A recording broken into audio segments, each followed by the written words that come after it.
والذهب للرجال. وبه قال حدثنا اسحاق بن منصور قال حدثنا عبد الله بن نمير قال حدثنا عبيد الله بن عمر عن نافع عن سعيد بن ابي هند عن ابي موسى الاشعري رضي الله تعالى عنه ان رسول الله صلى الله عليه وسلم قال: حرم لباس الحرير والذهب على ذكور امتي واحل لبناتهم. وفي الباب عن عمر وعلي وعتبة بن عامر وام هاني وانس وحذيفة وعبد الله بن عمرو وعمران بن حسين وعبد الله بن الزبير وجابر وابي ريحانة وابن عمر والبراء رضي الله تعالى عنهم. هذا حديث حسن صحيح.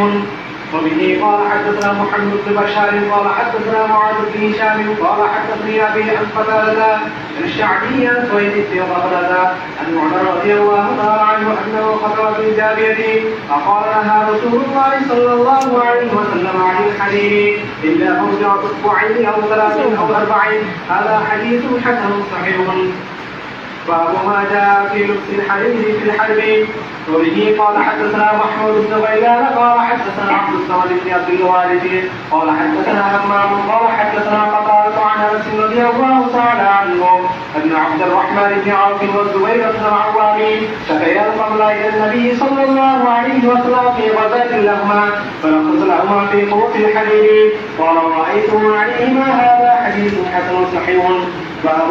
وبه قال حدثنا ابو عمار قال حدثنا فضل بن موسى عن محمد بن عمرو قال حدثني واقد بن عمرو بن سعد بن معاذ قال قدم انس بن مالك رضي الله عنه فاتيته فقال من انت؟ فقلت انا واقد بن عمرو قال فبكى وقال انك لشبيه بسعد وان سعد كان من اعظم الناس واقولا وانه بعث الى النبي صلى الله عليه وسلم حجه من زاد مفتوح فيها الذهب فلبسها رسول الله صلى الله عليه وسلم فصعد المنبر فقال في المرى فقال او قال فجعلنا يلبسونه فقالوا ما رايناك اليوم ثوبا قط فقال فتعجبون من هذا فمناديل سعد في الجنة خير مما ترون. وفي الباب عن اسماء السابقة رضي الله تعالى عنهما. هذا حديث حسن صحيح. باب ما جاء في الرخصة في الثوب الأحمر للرجال.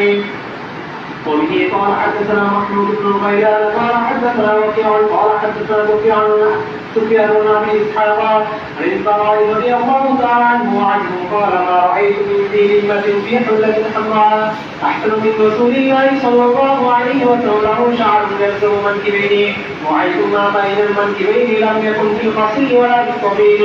وفي الباب عن جابر بن سمرة وابي فتواتير حيث رضي الله تعالى عنه. هذا حديث حسن صحيح. باب ما جاء في كراهية المعسكر للرجال. وبه قال حدثنا قتيبة قال حدثنا مالك بن انس عن نافع عن ابراهيم عبد الله بن حنين عن ابيه مالك رضي الله تعالى عنه قال نهى رسول الله صلى الله عليه وسلم عن لبس الوفي والمعسكر. وفي الباب عن انس وعبد الله بن عمرو رضي الله تعالى عنهم. هذا حديث علي رضي الله تعالى عنه حديث حسن صحيح. তুমি এটা ভুল করেছ, তোমার জন্য তুমি আছো 19 বহু বছর জমা 19 বহু বছর কিনে আসো তোমার জন্য।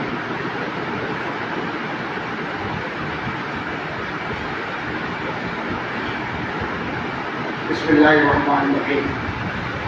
আকরামুল লিবাস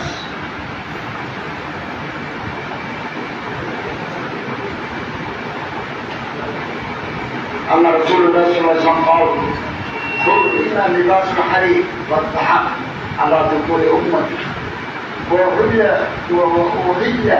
بخياطه. আল্লাহ রাসূল সাল্লাল্লাহু আলাইহি ওয়াসাল্লাম বলেন আমার উম্মতের যারা পুরুষ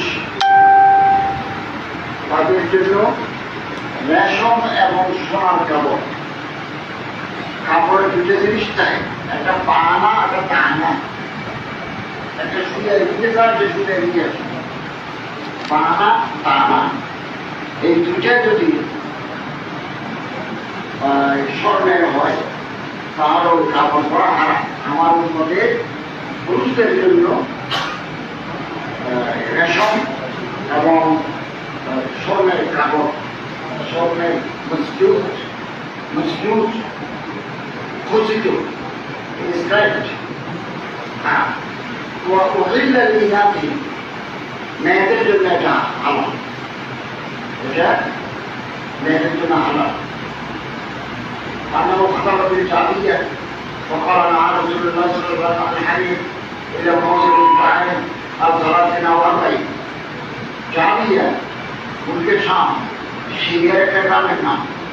ওখানে নবী করিম সাল্লাল্লাহু আলাইহি ওয়াসাল্লাম খুতবা দিচ্ছিলেন ফাতাওয়া, এবং সেখানে বলেছেন আমার উম্মতের জন্য যারা পুরুষ রেশমের কাপড় ইল্লা মুসে উসবুআইন আও সালাতিন আরবাই, 2 আঙ্গুল 3 আঙ্গুল 4 আঙ্গুল পরিমাণ ব্যবহার করতে পারে।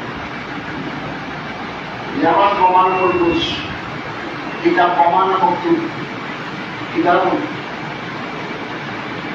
এখানে কিছু লেখা না থাকলে এটা কিতাব হবে না। একটা সাদা ডায়েরি, কিছু লেখা নাই, এটা কিতাব নয়, কিতাব প্রমাণ মক্তুব। লিবাস, যে বস্ত্রখণ্ড মানুষ পরিধান করে, এটা মলবুস, লেবাস প্রমাণ মলবুস। নবী করিম সাল্লাল্লাহু আলাইহি ওয়াসাল্লাম এই বাদের মাধ্যমে উম্মতের কাপড় বস্ত্র পরিধান, কোন বস্ত্র নিষিদ্ধ, কি পরিমাণ বস্ত্র পরিধান করতে হবে, এই বাদের মধ্যে এগুলো আছে, এগুলো আছে। এবং বেশি টাইপ ফ্রি কাপড় পরিধান করলে সেখানে বসতে অসুবিধা হয়, এগুলো আমাদের জন্য অপছন্দ করছে।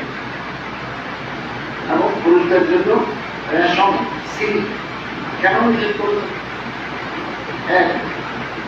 রেশমের কাপড় হচ্ছে চকচকে, তকতকে এবং খুব নরম সফট, এগুলো সেনানা থাকবে। পুরুষরা এরকম 12 জামা গায়ে দেবে।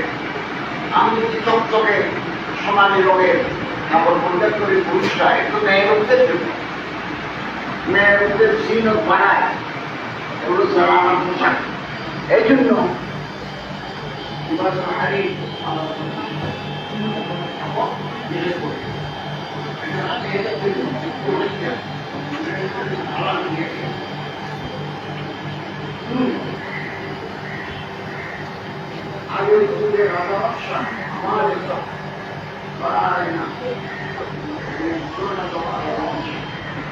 ওনারা বিছানা বসত, ওই শরীর হাড়ি এই সমস্ত নিজেরা কাপড় গায়ে দিত, রেশমের কাপড়, এটা কিবির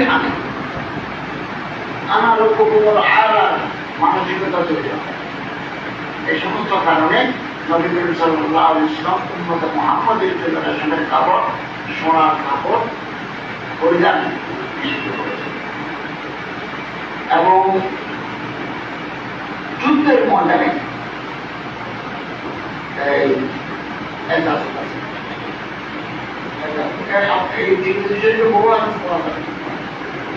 রাতে যারা অভিযান নিষিদ্ধ, কিতাব নামাজ আছে, কিতাব সিয়ের আছে, রাতের বেলা নিষিদ্ধ। এটা না রাসূলুল্লাহ সাল্লাল্লাহু আলাইহি ওয়াসাল্লাম। কিন্তু মহাদিসেরা বলছেন রাতে অভিযান চালালে যদি মুসলমানদের জন্য কামিয়াবি বেশি আছে, দুশমনকে নাসিহাত করে দিতে পারবো, তাহলে রাতেও অভিযান চালানো যায়। হাদিসের জাহিরি মানানি আমরা নেব, কিন্তু অন্যান্য হাদিসের সাথে হাদিসের কোনো টাকরাও আছে কিনা, বুখারীতে, মুসলিমে অন্য কোনো হাদিস আছে কিনা, এটা সবগুলো একসাথে মিলে এগুলো হাদিসে ঠিক করে দিয়েছে। রাতের বেলা কেন নিষেধ করেছেন? রাতের বেলা অভিযান চালালে মহিলা মারা যাওয়ার সম্ভাবনা আছে, ছোট বাচ্চা মারা যাওয়ার সম্ভাবনা আছে, অসুস্থ রোগী মারা যাওয়ার সম্ভাবনা আছে। দিনের বেলা তো এখন কিন্তু এটা জমানা নাই, এখন কম্পিউটার ইরান থেকে মারিদের তারা বেরিয়ে পড়ে, কিভাবে পড়ে, সকালে উঠে উড়ে আসে, চিকিৎসায় ওই জায়গায় পড়ে, বাড়িতে পড়ে। এগুলো কম্পিউটারের মাথা আছে, আকাশের উপর দিয়ে যাবে, ঠিক জায়গায় গিয়ে পড়বে। এটা প্রায় 20-30 জন বিজ্ঞানী ইসরায়েল মেরে ফেলেছে ইরানে।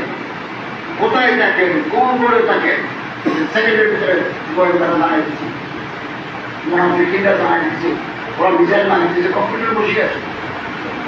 এই যে এটা থাকছে ওটাও না কম্পিউটার গেছেন ঠিক করছে।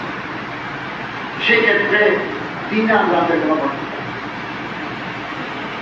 এবং হাকেমের রক্ত অথবা রইসুল জাইশ সেনাবাহিনীর কথা কন্টিনজেন্টের কথা যদি মনে করে না রাতের বেলা মারি দিলেও আমাদের সুবিধা হবে, মারতে পারে। এটা আমাদের রাখতে আছে এমন সাধারণত না। এবং আব্দুর রহমান